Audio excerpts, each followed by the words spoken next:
Selamat sejahtera saya ucapkan kepada Puan Syarul Wahidah binti Haji Muhammad Ali, Pensyara Pendidikan Moral Kolej Matrikulasi Johor, Barisan Ahli Panel dan rakan-rakan sekalian yang bersama dengan kami di platform atas talian pada hari ini.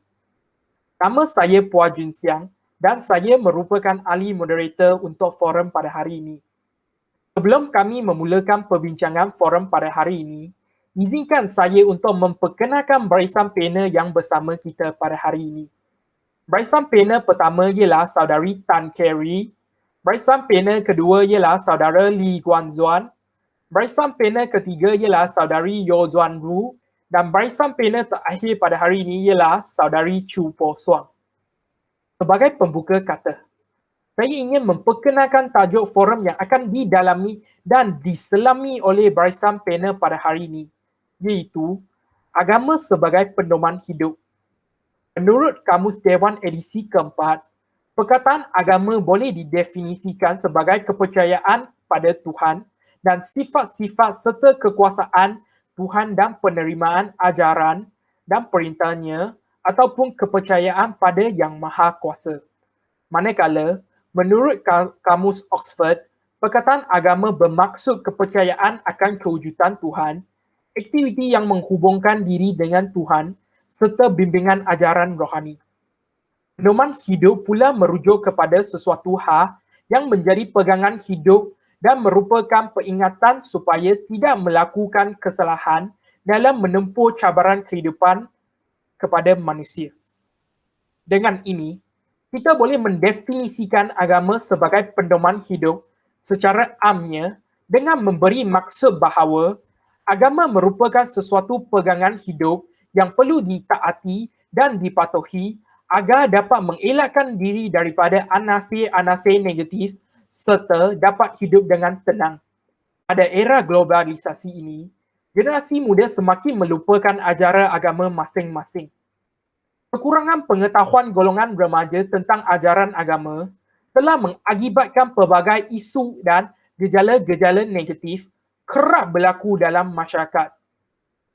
Generasi-generasi muda ini mudah terpengaruh dengan budaya barat yang menekankan unsur hedonisme, unsur kuning, serta unsur keganasan sehingga menyebabkan mereka hidup terpesong. Memandangkan keadaan ini semakin meruncingkan pelbagai pihak kerajaan telah mengambil pelbagai inisiatif dan langkah pragmatik untuk mengatasi masalah tersebut dan pendidikan agama dan moral merupakan antara cara yang terpenting dan cara yang paling berkesan dalam menangani isu-isu tersebut. Dengan ini, jelaslah bahawa betapa vitalnya ajaran agama dapat membantu seseorang yang telah terbabas arah kehidupannya kembali ke track yang betul. Oleh itu, memang tidak boleh dinafikan bahawa manusia sangat memerlukan agama dalam kehidupannya. Hidup yang berpandukan agama ialah hidup yang teratur, sesuai dengan haluan dan hidup yang membawa keamanan, keharmonian serta ketenteraman. Masyarakat pada hari ini juga perlu memahami bahawa agama tidaklah membawa kepada peperangan, perpecahan atau penderitaan kepada umat manusia, tetapi hanya mendatangkan kebaikan dan nilai-nilai yang murni kepada kita. Perkara ini juga amat dipersetujui oleh cendekiawan negara kita seperti Pensyara Kanan Pusat Penantaran Ilmu dan Bahasa PPIB, Universiti Malaysia Sabah UMS, Dr. Abdul Hakim Mohad yang menyampaikan pendapat beliau bahawa mana-mana agama sekalipun akan menjurus kepada keamanan dan kesejahteraan baik kepada manusia atau kepada alam semula jadi. Persoalannya, apakah kepentingan agama kepada masyarakat? Dengan ini, saya mempersilakan saudari Tan Kerry untuk memberi penjelasan yang selanjutnya. Saya ucapkan ribuan terima kasih kepada saudara pengerusi. Salam sejahtera kepada hadirin sekalian. Saya akan menerangkan tentang kepentingan agama dalam kehidupan manusia sebentar lagi. Agama adalah pegangan yang harus ada dalam diri setiap manusia. Tanpa pegangan agama, maka akan goyahlah kehidupan manusia. Peranan agama yang paling dominan adalah ia dapat menjadi pemangkin kepada pembangunan manusia. Pegangan agama juga boleh menjadi asas kepada ketamadunan dan acuan kepada latar budaya masyarakat. Kepentingan beragama kepada setiap manusia ialah dapat menjadikan manusia berakhlak mulia. Agama mengajar manusia tentang nilai-nilai moral sebagai hasil pemikiran manusia untuk berfikir yang baik dan yang buruk. Nilai-nilai sebagai unsur penting dalam agama perlu kita pelajari kerana setiap agama mempunyai prinsip-prinsip yang perlu dipatuhi oleh para penganut. Kita dapat menjadikan prinsip agama sebagai garis panduan dalam kehidupan bagi mengawal tingkah laku kita. Agama adalah penentu hala tuju, sedangkan agama sentiasa mengingati kita perkara yang perlu dilakukan dan perkara yang dilarang. Dengan berpandukan kepada ajaran agama lah, membolehkan manusia menyedari yang mana benar dan yang mana batil. Contohnya, seseorang yang beragama akan mengamalkan nilai harga diri dan saling menghormati antara satu sama lain semasa bergaul dalam kehidupan. Dia tidak akan menjatuhkan marah diri kerana dia akan mementingkan ajaran agama. Manusia tidak mudah terpesong dari landasan jika sentiasa berpandukan ajaran agama. Hal ini boleh dikaitkan dengan seseorang yang beragama tidak akan melibatkan diri dalam jenayah dan tidak akan mencari peluang untuk melakukan perkara yang salah di sisi undang-undang. Dia mengetahui tanggungjawabnya sebagai seorang rakyat yang mulia dan mematuhi prinsip agama iaitu mementingkan keharmonian masyarakat, akhirnya dapat mewujudkan negara yang maju. Dapat dilihat agama membolehkan manusia sentiasa hidup dalam harmoni, tenteram dan berdisiplin. Tidak seperti haiwan yang hidup bebas tanpa peraturan. Dalam diri manusia ada nafsu yang sentiasa mengajak kepada keburukan. Jadi, sebagai platform paling ampuh dalam mengekang gelora hawa nafsu, maka agama memainkan peranannya. Agama telah memperkasa penguatkuasaan undang-undang sesebuah negara. Hal ini menjelaskan bahawa agama telah mengekang pihak tertentu yang berusaha memainkan sentimen agama untuk meraihkan keuntungan tertentu seperti kepentingan peribadi atau politik tanpa mengutamakan kepentingan negara. Misalnya, sebagai seorang pemimpin sekiranya sentiasa hidup bersendikan agama, maka mustahil untuk seseorang pemimpin melakukan salah laku atau penyelewengan kuasa. Hal ini kerana dia menyedari bahawa perbuatan sedemikian amat dilarang dalam agama dan si pelakunya bakal mendapat balasan di akhirat kelak. Jadi, di sini agama menjadi benteng atau perisai kehidupan seseorang pemimpin.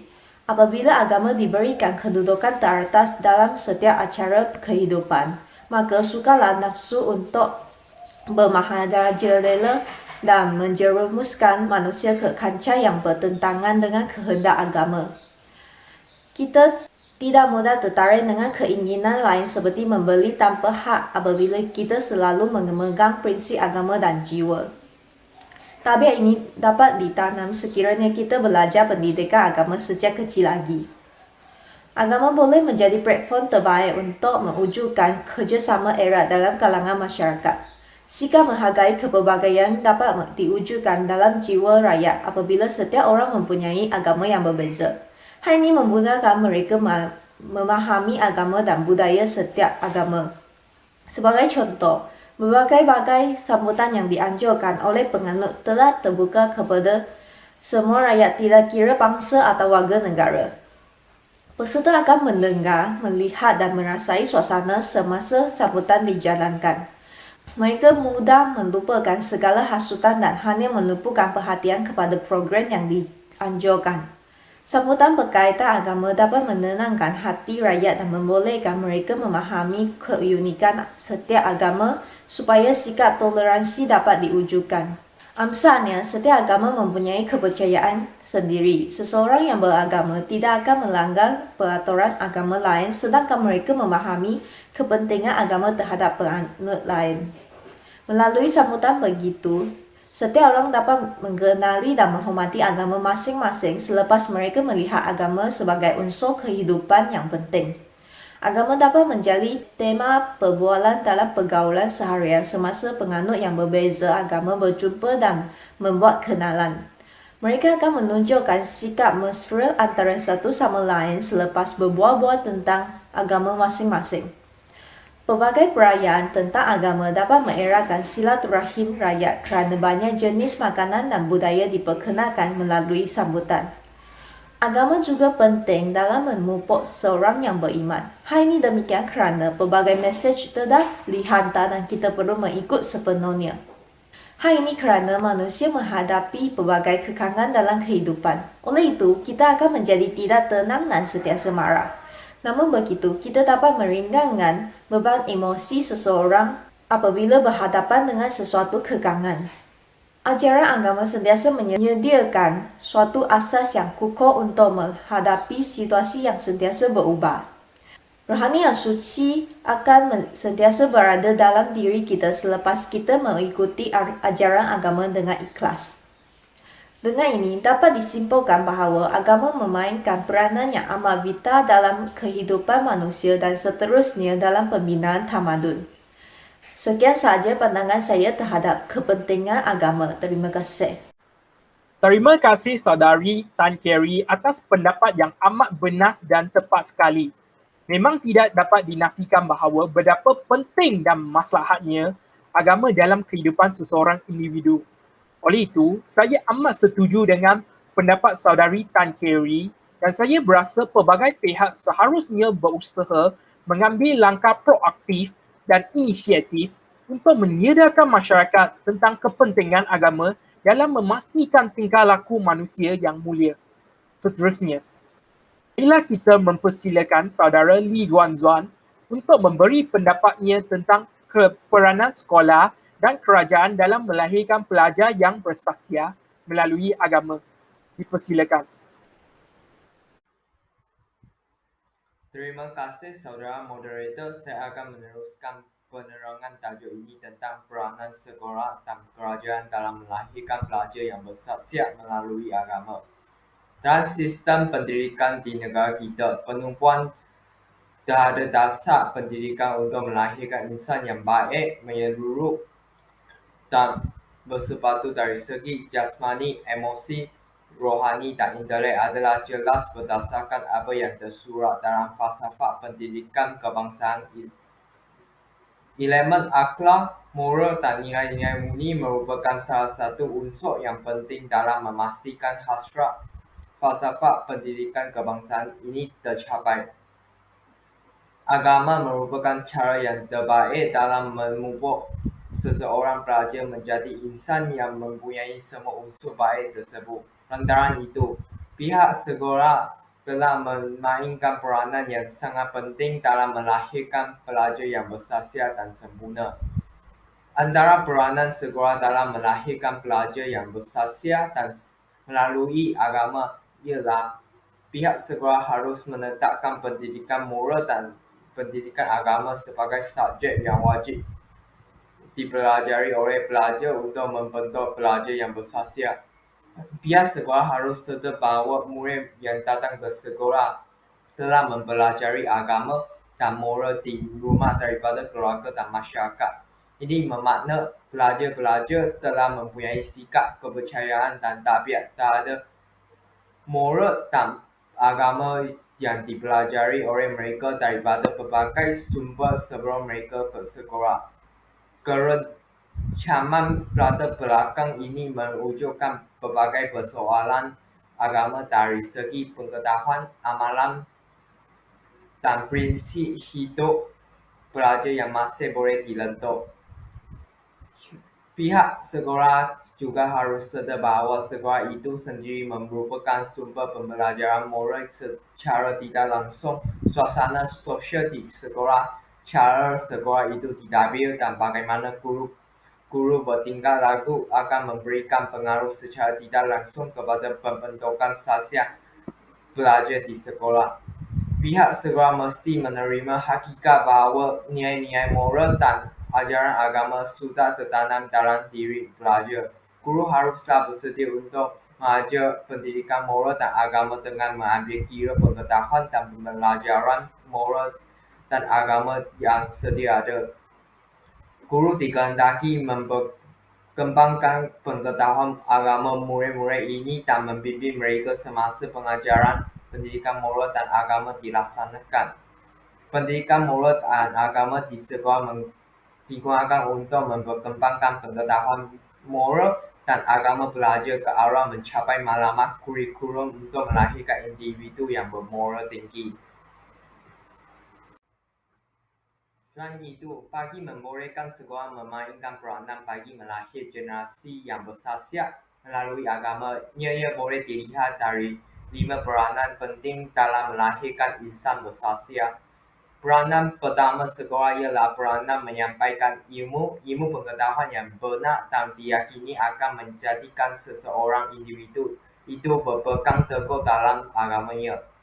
Guru berperanan untuk menyampaikan ilmu yang berkaitan dengan nilai-nilai murni dan ajaran agama dalam proses melahirkan insan yang bermoral. Guru harus menyampaikan isi kandungan pendidikan dengan lebih berkesan tanpa mengabaikan nilai-nilai murni dan ajaran agama yang dalam menyampaikan apa juga disiplin ilmu.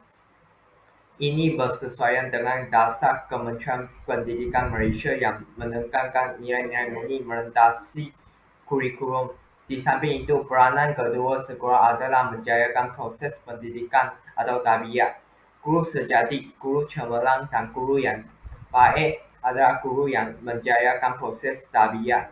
Proses ini adalah dari mendidik belajar tidak tahu membaca kepada boleh membaca sehingga menjadi pemimpin negara. Oleh yang demikian, guru seharusnya sentiasa peka kepada perubahan-perubahan yang berkaitan dengan profesinya dan juga perubahan lain yang berlaku di sekelilingnya. Guru murabi sentiasa berpegang teguh dan memikul tanggungjawab sepenuhnya untuk mengajar dan mendidik serta memberi teladan kepada murid-muridnya. Guru murabi juga sentiasa faham dengan tugas guru yang mulia. Beliau menjadi sekolah sebagai rumah dan surganya untuk yang sentiasa memerangi kejahilan, kebodohan, kelemahan, dan kelalaian diri dan belajar tanpa kurang. Peranan sekolah yang ketiga adalah memperkembangkan kemahiran. Pihak sekolah berperanan untuk memperkembangkan kemahiran dalaman dan luaran belajarnya. Kemahiran dalaman guru menurut Raji Singh Mahi dalam bukunya Success Depends on Teachers memberi ulasan kepada PIPP yang merangkumi 4 aspek utama iaitu kemahiran sikap peribadi, kemahiran penampilan diri, kemahiran menyelesaikan masalah, dan kemahiran membuat keputusan. Kemahiran sikap peribadi melibatkan berpegang teguh kepada etika kerja, keagamaan, kemahiran menghormati, iaitu menghormati agama lain dan orang-orang lain serta bersekitarannya. Contohnya, guru perlu mempunyai kemahiran menghormati pelajar sebagai pelanggan operasi, seperti tidak berkaitan apa-apa boleh menyentuh perasaan secara negatif, seperti mengeluarkan kata-kata kesat dan menghina mereka. Kemahiran penampilan diri pula berkaitan kemahiran seseorang guru dalam menyesuaikan diri dalam apa jua keadaan. Kemahiran luaran melibatkan kemahiran dalam proses pengajaran dan pembelajaran. Dengan lain perkataan, pemahiran menggunakan alat-alat yang terlibat dalam proses pengajaran atau pedagogi pelajaran. Contohnya, guru seharusnya mempunyai kemahiran menggunakan pendekatan strategi, kaedah dan teknik pengajaran yang sesuai dengan tahap dan kebolehan murid. Proses pengajaran yang dapat dilaksanakan dengan berkesan sekiranya guru menggunakan peralatan bantu mengajar terkini seperti komputer, alat tayang digital LCD, dan mahir melayari internet untuk mendapatkan sumber maklumat dan ilmu terkini. Jika dilihat dari dimensi yang berbeza, pihak kerajaan juga berperanan melahirkan pelajar yang bersaksiat melalui agama dengan mengadakan sesebuah aktiviti keagamaan yang efektif. Aktiviti keagamaan ini boleh menggunakan kecanggihan media massa untuk yang wujud di negara ini untuk mencapai tahap keberkesanan yang sebaik mungkin. Aktiviti keagamaan seperti Hari Waisak, Hari Taibusan, dan Hari Raya Haji harus dilakukan secara berterusan dan jangan sekadar hangat-hangat tahi ayam kerana akan menyebabkan kerugian kepada negara kita sendiri. Aktiviti keagamaan yang dirangka dengan baik dan dilaksanakan sepanjang tahun berupaya untuk membentuk satu kesedaran dalam naluri masyarakat kita terutamanya pelajar yang sememangnya dahaga akan ajaran agama sejati itu. Kerajaan perlu mengadakan aktiviti keagamaan kepada masyarakat sama ada di desa ataupun di bandar-bandar besar yang sedang mengalami proses pembangunan ekonomi. Jika inisiatif untuk memupuk nilai-nilai murni dan ajaran agama dalam diri masyarakat terutamanya remaja tidak dilakukan oleh pihak kerajaan, maka masyarakat pada hari ini akan terus hanyut dalam dunia modernisasi ini. Oleh itu, peranan pihak kerajaan untuk mengadakan aktiviti keagamaan ini dapat memastikan keuangan yang disandarkan harapan pemuda, harapan bangsa, pemudi yang negara ini akan terus dibasahi sasia-sasia yang mulia sekaligus dapat membangunkan negara pada masa depan. Sebagai intihannya, bayangkan jelas bahawa semua pihak berwajib perlulah memikul dan melaksanakan obligasi masing-masing dengan sempurna. Hal ini kerana usaha daripada satu pihak sahaja tidak akan mendatangkan apa-apa hasil seperti kata pepatah bertepuk sebelah tangan tidak akan berbunyi. Tanpa kerjasama yang menyeluruh, usaha untuk melahirkan pelajar yang bersasiap mulia melalui agama akan menjadi sia-sia seperti membuang garam ke laut. Sesungguhnya, berbagai pihak perlulah memainkan peranan dan tanggungjawab masing-masing kerana kalau tidak dipecahkan runyung mana akan dapat sagunya. Ayo singkirkan semua bicara, kumpulkan tenaga raksasa tiba saat berbunga merah, serentak kita bersama ke arah masyarakat yang mendokong nilai-nilai murni. Ini sahaja, terima kasih. Terima kasih saudara Lee Guanzuan. Puja saudara Lee adalah sangat sesuai dan menarik untuk topik hari ini. Sesungguhnya, pihak sekolah dan pihak kerajaan memang bertanggungjawab dalam melahirkan generasi muda yang beragama serta pemuda dan pemudi yang menjadikan agama sebagai pedoman hidup. Oleh hal yang demikian, seperti mana yang dibicarakan oleh saudara Lee tadi, agama sememangnya merupakan cara yang terbaik dalam memupuk sikap mulia seseorang pelajar supaya dapat melahirkan insan yang berakhlak, bermoral, serta seorang insan yang mempunyai nilai-nilai yang murni. Baiklah, seterusnya, marilah kita jemput saudari Yo Zuan Ru untuk menyampaikan buah fikiran beliau tentang agama sebagai pedoman hidup. Dipersilakan. Terima kasih saudara pengerusi. Saya berasa bersyukur kerana menjemput saya untuk berbicara dalam majlis forum ini. Selamat sejahtera kepada hadirin sekalian. Memang tidak dapat dinafikan bahawa dalam meniti arus kemodernan yang penuh dengan cabaran ini, dapat kita fokuskan kepada aktiviti kerja sosial dalam kalangan remaja yang semakin hari berleluasa dan merusingkan. Hal ini sewenang-wenangnya disebabkan oleh pegangan agama remaja yang agak lemah pada hari ini. Jadi, bagaimanakah ibu bapa yang dikatakan sebagai orang terpenting kepada anak-anak untuk menyelesaikan masalah ini? Pada pendapat saya, ibu bapa memainkan peranan yang amat mustahil dalam membentuk peribadi anak-anak melalui pegangan agama. Pertama sekali, persis kata mutiara, menuntut ilmu merupakan kewajiban bagi setiap Muslim. Ibu bapa haruslah memberi ilmu pengetahuan kepada anak-anak mereka dalam usaha membentuk sasya, bahkan juga menghindari mereka daripada kerja sosial. Ilmu pengetahuan amat penting kepada anak-anak mereka melalui ilmu anak-anak akan dapat membezakan perkara yang baik dan buruk dalam kehidupan. Oleh itu, ibu bapa perlulah memberikan secukupnya ilmu pengetahuan kepada sedia ada dalam membentuk sosial anak-anak. Cara yang paling mudah adalah dengan menghantar anak-anak ke sekolah. Hal ini amat wajib kepada ibu bapa agar anak-anak mereka dicurahkan ilmu yang berguna kepada mereka satu hari nanti. Selain itu, ibu bapa perlu mengikuti perkembangan akademik anak-anak mereka. Oleh itu, ibu bapa haruslah sentiasa berhubung dengan guru-guru di sekolah untuk pengetahuan lanjut. Cara yang lain boleh dilakukan oleh ibu bapa adalah dengan membawa mereka ke pameran buku. Melalui pendekatan ini, anak-anak mampu belajar dengan kondusif bersama-sama ibu bapa mereka.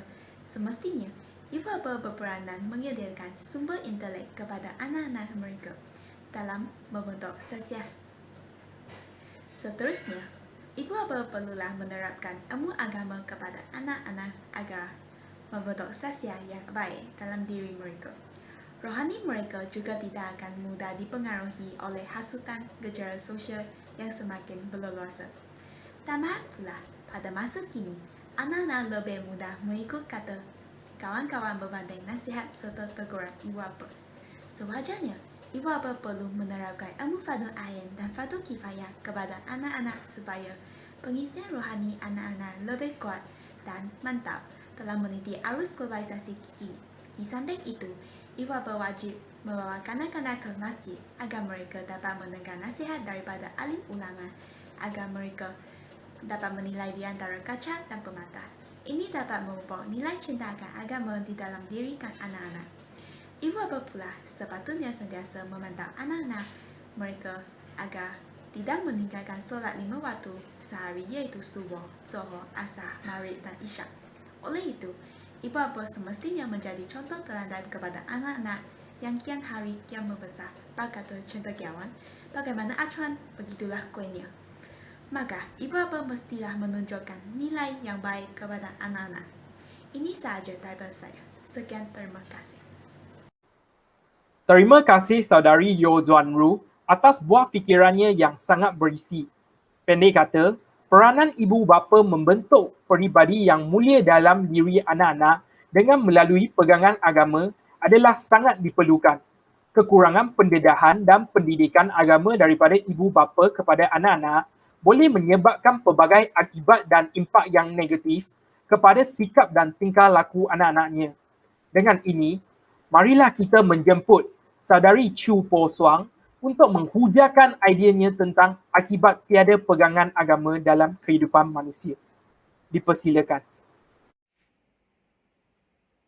Terima kasih saudara moderator dan salam sejahtera para hadirin. Saya akan meneruskan pembincangan kita dengan menjelaskan kesan tiada pegangan agama dalam diri seseorang. Jelas kita mengetahui bahawa agama merupakan elemen yang sangat penting dalam membentuk masyarakat yang bermoral dan berakhlak. Namun, pada era globalisasi ini, agama tidak lagi dihayati oleh kebanyakan ahli masyarakat. Padahal, agama bertujuan mengatur kehidupan dan memelihara kemuliaan manusia. Sekiranya rakyat tidak mempunyai pegangan agama dalam kehidupan, tentulah mereka akan menderita. Pertama sekali, manusia akan mudah terpengaruh dengan kancah-kancah negatif tanpa agama. Hal ini disebabkan kerana individu yang tiada agama mudah terdorong. Mereka mempunyai benteng pemikiran yang cetek dan tidak kukuh. Hal ini telah pun menyebabkan mereka terjatuh dan terperangkap dalam keruntuhan akhlak. Pada zaman yang serba moden ini, kita sering mendengar dan terbaca di muka akhbar tentang permasalahan dan isu seperti keruntuhan masyarakat. Sebagai contoh, kes pembuangan anak luar nikah, kes penderaan kanak-kanak, kes penceraian dan sebagainya. Itu semua terjadi adalah disebabkan longgarnya pegangan agama dalam diri mereka. Mereka yang tidak mempunyai pegangan agama ingin mencari kepuasan dan ingin memuaskan nafsu halaba sendiri. Sebagai contoh, baru-baru ini, sekumpulan pemuda telah memuat naik sebuah video mereka sengaja merosakkan produk yang dijual di sebuah kedai sebaneka terkemuka di negara kita. Video itu kemudiannya tular dan sohor kini di hampir setiap platform media sosial. dan ini telah menimbulkan kemarahan ribuan netizen. Perbuatan mereka yang tidak rasional dan tidak bertimbang rasa ini menunjukkan bahawa seseorang yang jahil tanpa pegangan agama akan cenderung melakukan gejala yang tidak sihat dan membawa kebinasaan. Mereka yang tidak dapat membezakan yang mana betul, yang mana salah dan lagi tidak berasa dosa melakukan perkara yang tidak sepatutnya. Manusia yang degil dan tidak menerima pengajaran agama cenderung melibatkan diri dalam gejala yang memang memautkan, seperti penyalahgunaan dada, lumba haram, ketagihan alkohol dan sebagainya. Mereka berbuat demikian kerana ingin mengetahui dan seterusnya ingin mencuba-cuba dirinya sendiri. Selain itu, penagih dada dan alkohol yang kurang pengetahuan agama dan penghayatan nilai-nilai agama juga dikatakan sentiasa mencari ketenteraman jiwa dalam kegembiraan yang sementara kerana mereka terlibat dengan sesuatu masalah kehidupan yang tidak mempunyai jalan penyelesaian.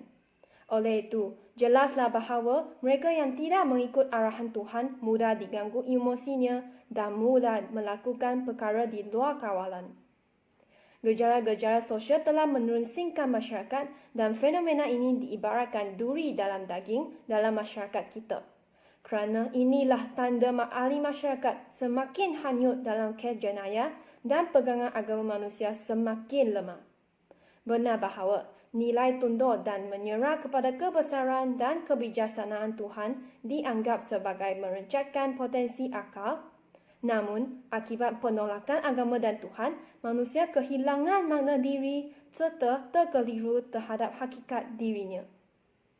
Kemudian, institusi keluarga merupakan suatu unit asas dan juga merupakan sumber kekuatan bagi anggota masyarakat. Tidak dapat dinafikan juga bahawa kekurangan penghayatan nilai agama juga mengakibatkan keruntuhan institusi kekeluargaan.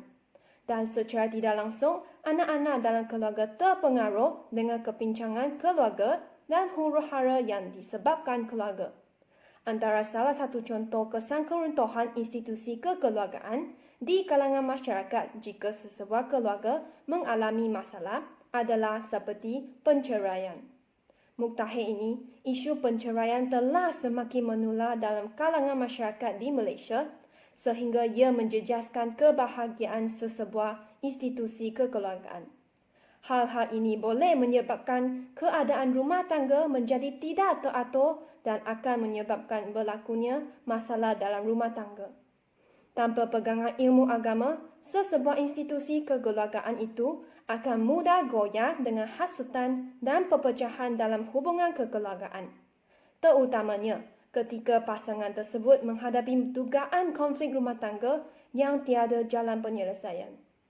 Anak-anak mereka pula akan banyak mengalami kesan buruk, seperti jiwa mereka akan terganggu dan akan menjadi trauma apabila dewasa. Lagi-lagi apabila mereka ingin mendirikan rumah tangga sendiri. Selain itu juga, anak-anak akan kehilangan kasih sayang daripada ibu bapa mereka. Hal ini akan menyebabkan mereka hilang tumpuan dalam pelajaran dan sedikit sebanyak menghancurkan masa depan mereka. Mereka yang kekurangan kasih sayang memang akan lebih cenderung melakukan perkara-perkara maksiat dan mereka mudah terlepas pandang apabila menemui masalah dalam kehidupan. Anak-anak yang terabai mungkin lagi lari dari rumah akibat keganasan keluarga, iklim keluarga yang kurang sihat dan rasa ingin lari dari masalah-masalah keluarga yang sangat membimbangkan. Selain daripada kes penceraian dan masalah penderaan anak-anak, malah masalah pembuangan bayi, pergaduhan suami isteri, nasib ibu bapa yang dihantar ke rumah orang-orang tua dan banyak lagi masalah yang berkait rapat dengan keluarga telah menyebabkan masyarakat berdepan dengan masalah institusi keluarga yang semakin serius. Senang kata, nilai kasih sayang semakin mereka yang tidak menerima didikan agama lupakan. Dan akhirnya, ahli keluarga mereka lah yang menjadi mangsa. Dalam institusi keluarga, pegangan agama yang kukuh dapat menjamin keutuhan rumah tangga serta kebahagiaan di dunia dan di akhirat. Malangnya, Kebanyakan masyarakat tidak lagi mengamalkannya dan mutiara kata, rumahku, syurgaku bukan lagi benar. Kesimpulannya, kesan tiada pegangan agama dalam kehidupan memang merupakan masalah yang tidak boleh dipandang enteng kerana ia sekaligus akan menjejaskan keharmonian masyarakat dan kesejahteraan keluarga. Sekian, terima kasih. Terima kasih saudari Chu Po Suang kerana telah berkongsi idea yang sangat baik tentang tajuk ini. Kesimpulannya, agama memainkan peranan yang sungguh penting dan mustahak dalam kehidupan manusia. Agama juga merupakan antara elemen dan unsur yang paling maslahat dalam memupuk sahsia yang terpuji dalam diri generasi-generasi muda. Oleh hal yang demikian, kehidupan manusia sememangnya tidak boleh dipisahkan dengan agama dan agama tidak boleh dijauhkan daripada manusia. Hanyalah ajaran agama yang betul dan tepat dapat memastikan manusia sentiasa bersikap mulia dalam kehidupan pada zaman yang mencabar ini. Secara tegasnya, agama merupakan sesuatu kewajipan kepada setiap manusia. Dengan adalah agama, maka manusia barulah dapat hidup dalam keadaan yang aman, damai dan harmoni. Oleh itu, setiap orang disarankan supaya mempunyai agama dan sentiasa memegang agama tersebut sebagai pedoman hidup agar kehidupannya tidak akan terjerumus ke dalam lembah negatif serta tidak akan hidup menderita. Akhir kata, terima kasih saya ucapkan kepada keempat-empat ahli panel kita kerana telah menyuarakan pendapat masing-masing yang sangat menarik dalam perbincangan forum pada hari ini. Moga apa yang kita dapat hari ini tidak sekadar masuk ke telinga kanan, keluar telinga kiri. Sebelum berakhir, izinkan saya untuk menyampaikan sebuah pantun. Dari Kedah ke Pekansari, beli swasa di kotak tinggi. Selesai sudah tugas diberi. Di lain masa, bersuar lagi. Dengan ini, perbincangan forum pada hari ini diakhirkan secara rasminya. Sekian, terima kasih.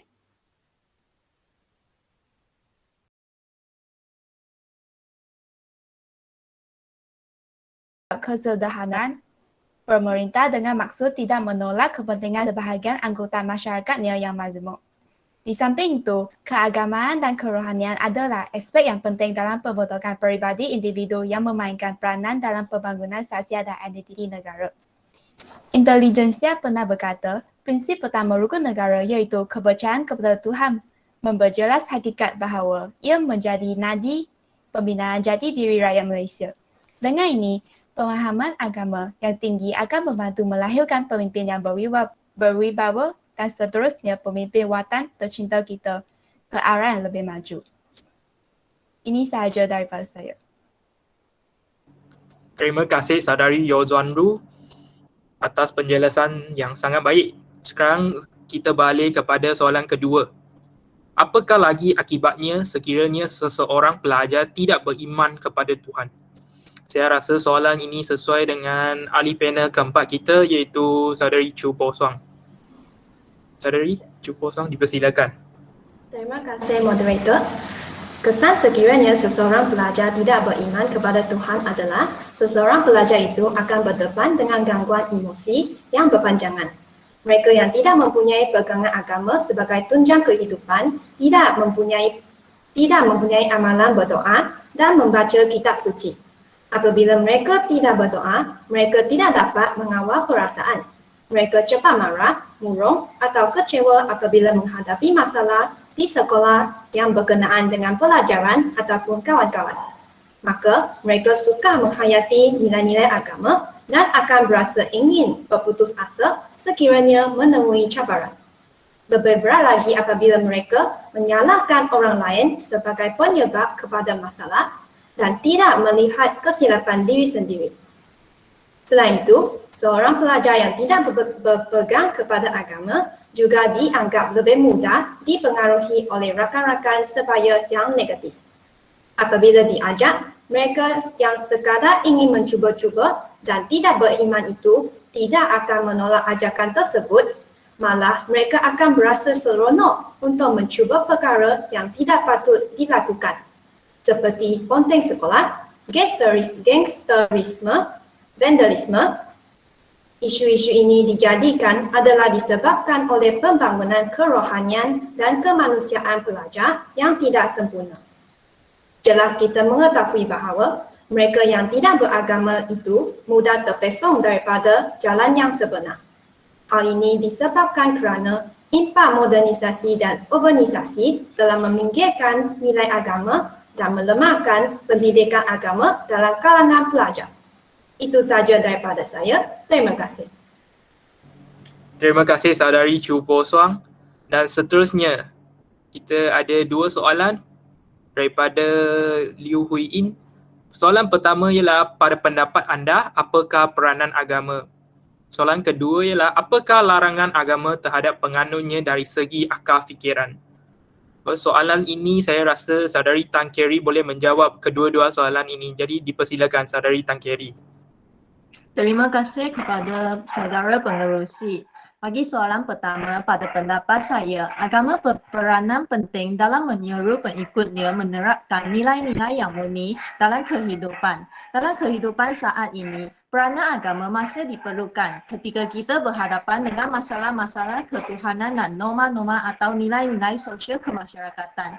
Jika manusia sudah tidak mengambil kira nilai-nilai murni dalam kehidupan, perkara yang tidak elok seperti kes rogol, bunuh, culik, rompak dan banyak lagi pasti berleluasan. Jika perkara ini berlaku, manusia tidak akan berasa aman dan produktiviti kerja akan menurun sekaligus menyebabkan kemajuan sesebuah negara akan terjejas. Itu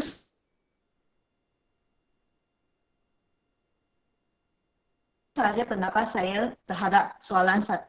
Bagi soalan kedua, pada dasarnya, agama tidak pernah melarang penganutnya menggunakan akal fikiran.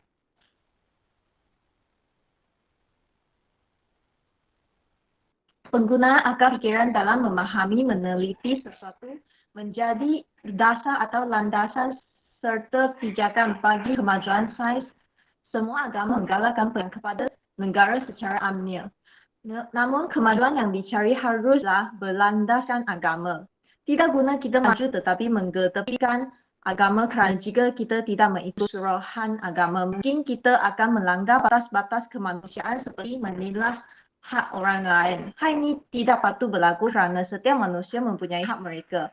Agama juga menyuruh pengikutnya menuntut ilmu. Jika manusia tidak menuntut ilmu, negara akan mundur dan rakyat akan menderita kerana tidak mengecapi kemajuan. Ilmu juga penting kepada seseorang agar dirinya tidak mudah ditindas oleh orang lain. Itu sahaja pendapat saya terhadap soalan kedua. Terima kasih. Terima kasih saudari Tan Kerry. Dan seterusnya, ada soalan yang mengenai cara pendidikan agama dapat mengatasi masalah gejala sosial dalam kalangan remaja. Saya rasa soalan ini boleh diajukan kepada saudara Lee Guan Zuan. Terima kasih moderator. Pendidikan agama dapat membentuk jiwa dan minda remaja supaya berakhlak mulia. Setiap agama mempunyai amat ibadat dan juga perintah untuk diikuti serta larangan tertentu.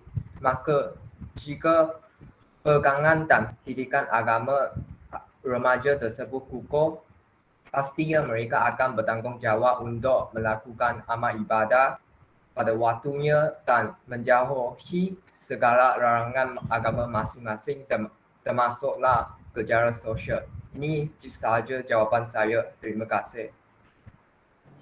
Baiklah, kami ada soalan seterusnya. Kenapa manusia perlu beragama? Dan apa pandangan terhadap mereka yang tidak ada agama seperti atheist? Boleh berikan penjelasan tak? Mengenai soalan ini, saya rasa saya ada sedikit pendapat saya kenapa manusia perlu beragama. Kerana agama seperti satu garis panduan untuk kehidupan manusia supaya kita dapat hidup dengan tenang dan arah kehidupan kita tidak terbabas.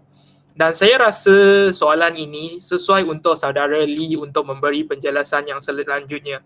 Jadi dipersilakan saudara Lee. Terima kasih moderator.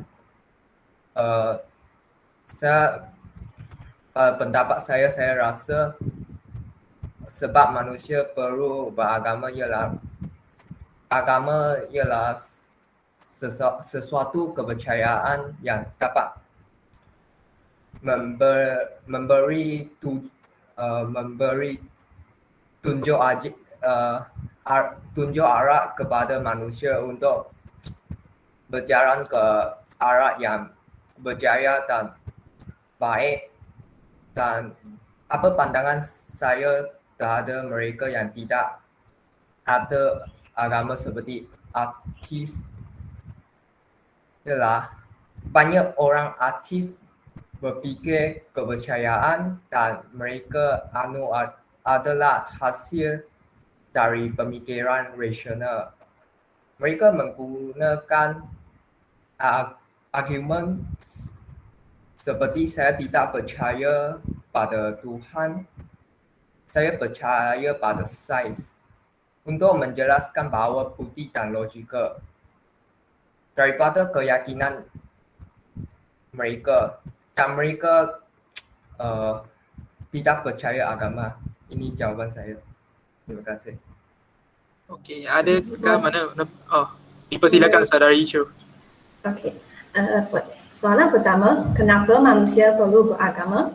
Pada pandangan saya, agama itu berfungsi sebagai sebuah benteng pemikiran kepada manusia. Mereka yang beragama itu akan mempunyai benteng pemikiran yang lebih tinggi kerana setiap agama yang kita mengetahui seperti agama Islam, agama Buddha ataupun agama Kristian sentiasa mengajar penganutnya untuk melakukan perkara yang lebih baik dan tidak jahat. Dan dengan itu, secara tidak langsung, penganut agama yang mendengar kepada arahan Tuhan tersebut tidak akan melakukan perkara yang jahat dan seterusnya dapat mengurangkan kes jenayah seperti yang saya menerangkan dalam video tadi, seperti pembuangan bayi dan sebagainya. Dan sekiranya seseorang tidak beragama seperti ateis, pada pandangan saya berasa etis tidak bersalah sekiranya mereka tidak mempunyai agama. Asalkan mereka tidak melakukan perkara yang akan mencederakan orang lain ataupun meruntuhkan kehidupan orang lain. Mereka yang tidak beragama itu masih merupakan seorang yang bermoral dari segi mental dan fizikal. Itu sahaja daripada saya. Okey, terima kasih saudari Chu Bosong. Dan seterusnya kami ada soalan daripada Madam iaitu bagaimana pandangan ahli panel berkaitan ajaran sesat dalam beragama dan apa maksud ajaran sesat itu sendiri. Saya rasa soalan ini boleh diajukan kepada saudari Yo.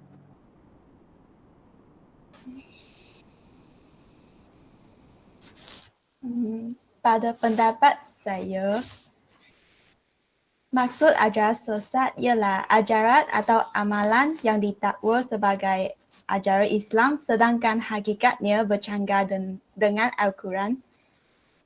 Seterusnya, antara ciri-ciri ajaran sesat ialah mencemarkan kesucian Al-Quran dan hadis seperti memansuhkan, mengubah, mempertikaikan atau membuat tafsiran menyeleweng terhadap Al-Quran. Seterusnya, ajaran sesat juga mengubah prinsip-prinsip asas dalam akidah Islam, contoh mendakwa semua agama adalah sama. Seterusnya, ajaran sesat juga mendewa-dewakan pemimpin sehingga menganggapnya bersikap maksum. Di samping itu, ajaran sesat menolak mengubah bentuk-bentuk ibadat seperti mengurangkan ibadat puasa kepada 19 hari dan bersolat hanya dengan berniat. Akhir sekali, ajaran sesat itu telah mengubah konsep dosa dan pahala seperti memberi kuasa penebusan kepada seseorang.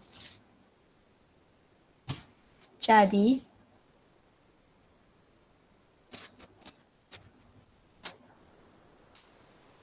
ajaran sesat itu sememangnya mendewa-dewakan sesuatu selain Allah seperti menyeru nama-nama orang yang telah meninggal dunia di dalam doa atau jampi. Ini sahaja daripada saya. Okey, terima kasih Saudari Yo Zuan Ru. Sebenarnya agama semua mengajar manusia ke arah yang kebaikan, dan seperti mana yang kita belajar dari dulu dalam buku sejarah, kita tidak boleh menilai sesuatu ketamadunan hanya dengan bergantung kepada sifat kebendaan atau materialistik. Kita perlu bergantung kepada aspek kerohanian juga. Jadi, pada pandangan saya, agama sebagai pedoman hidup, tajuk ini perlu diimplikasi dan diamalkan dalam kehidupan kita. Walaupun tak kira apa-apa agama, setiap agama akan mengajar dan membimbing penganutnya kepada arah yang baik. Jadi ada soalan lagi tak? Sekiranya tidak soalan lagi, saya akan menamatkan forum pada hari ini secara rasminya.